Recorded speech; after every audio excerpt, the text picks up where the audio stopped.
Благодарам, почитувани граѓани, почитувани медиуми.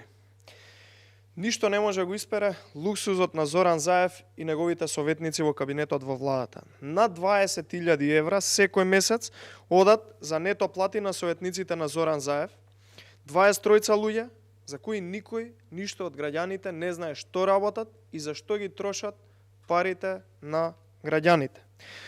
Тоа се над 240.000 евра годишно кои граѓаните ги даваат за советите на 23 луѓе кои му ги даваат на Зоран Заев, а резултатот од тие совети е катастрофален, како што може да видиме изминативе 3 години. Или тие не знаат да го советуваат и му се лоша кадровска политика, што е поверојатно, или Зоран Заев нема капацитет да разбере што го советуваат и да ја води државата, што пак во пракса се покаже дека е точно.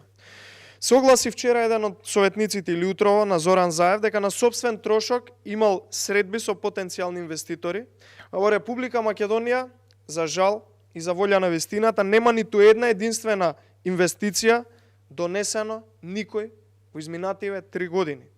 Ако на вистина на свој трошок има средби господинот Бошковски, кој што е советник на Зоран Заев, со потенцијални инвеститори, имајќи го на ум резултатот изминативе 3 години, каде што ниту една инвестиција не е влезена, лично јас топло би му препорачал да не си ги троши сопствените пари, бидејќи не може една инвестиција да донесе, што пак и е резултат на тоа дека Македонија воопшто не е привлечна за инвеститори.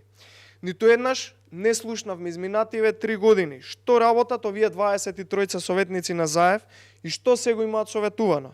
Економијата тоне, образованието крахира, на пат сме да изградиме неписмени генерации во иднина, здравството е на апарати, десетици луѓе починуваат секој ден заради корона пандемијата и неспособноста на Филипче.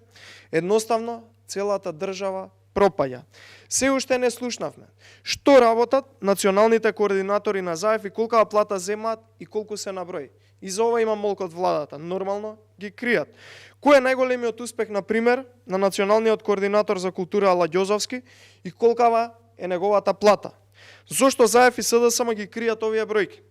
Почитувани, луксузирањето на државен трошок на овие така наречени советници кои не носат инвестиции и единствено што прават е грешење на знамиња на странски држави, е само доказ за трулата влада и неспособниот премиер кој нема никаков, апсолутно никаков капацитет за водење на државата. Ќе остане запаметена како влада и премиер кој нанеле најголемо зло на сопствената држава и сопствениот народ.